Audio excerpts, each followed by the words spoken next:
Et aujourd'hui, la France se doit par traité de respecter les institutions de l'Union européenne. Alors nous allons jeter un coup d'œil aux principales.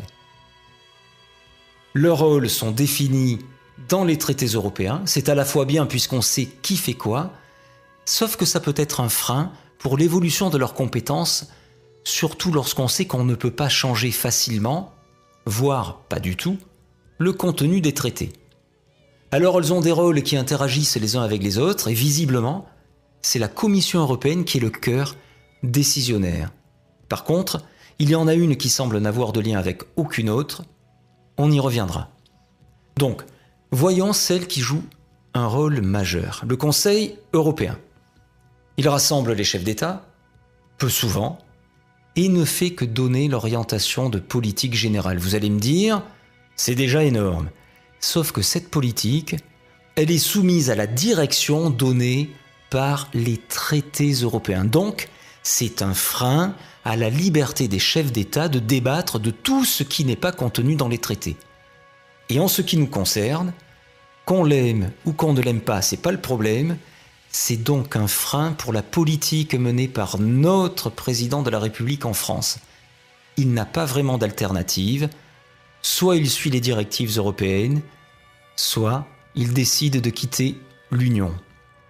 Alors ensuite, le Conseil de l'Union européenne, qu'on appelle aussi le Conseil, lui, il travaille en collaboration étroite avec le Parlement. Il regroupe un représentant de chaque ministère par État membre. Il s'occupe du budget et c'est lui qui vote les lois, après donc discussion avec le Parlement. Le Parlement européen qui, lui, pour montrer l'exemple des économies qu'il nous demande de faire tout le temps, se partage entre Bruxelles et Strasbourg. C'est très pratique pour faire voyager les 751 députés qui sont élus dans les 28 États membres, sans oublier bien sûr les tonnes de dossiers, les secrétaires, les collaborateurs. Ces députés, ceux pour qui l'on vote lors des élections européennes, ne sont en fait que consultés.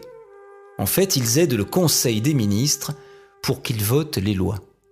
Et ces lois, elles sont votées à la majorité absolue ou qualifiée, ce qui fait qu'on n'arrive pas toujours à se mettre d'accord. Et dans ce cas, et c'est souvent, c'est la Commission qui finit le travail et qui adopte les lois selon ses propres critères à elle.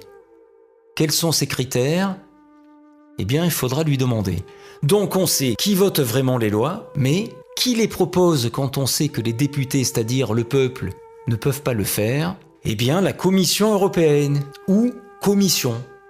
Elle regroupe le président, actuellement c'est Jean-Claude Juncker, 28 commissaires, un par État, qui eux ne sont élus par personne, c'est-à-dire ils sont choisis selon leur qualité. Mais la notion de qualité, eh bien ça, il faut aussi le demander à la Commission.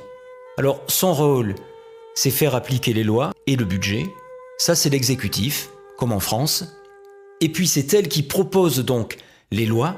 Et quand on sait qu'elle a aussi un regard sur la justice et la force armée pour la sécurité de l'Union, et ça c'est loin d'être comme en France, alors c'est là qu'on est content d'être amis avec Wikipédia. Et Wikipédia nous dit « Une dictature est un régime politique dans lequel une personne ou un groupe de personnes exerce tous les pouvoirs de façon absolue sans qu'aucune loi ou institution ne les limite. » Alors de là à dire que ça peut être appliqué à l'Union européenne, je vous laisse voir avec vous-même.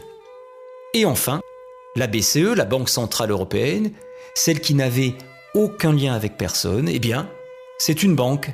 Elle reçoit l'argent de tous les pays membres, donc notre argent. Mais attention, on continue à s'accrocher, elle en fait ce qu'elle veut. Elle décide de la politique monétaire de l'Union, mais elle est totalement privée et indépendante. Et ça, c'est plutôt à mourir de rire, surtout avec l'argent des autres.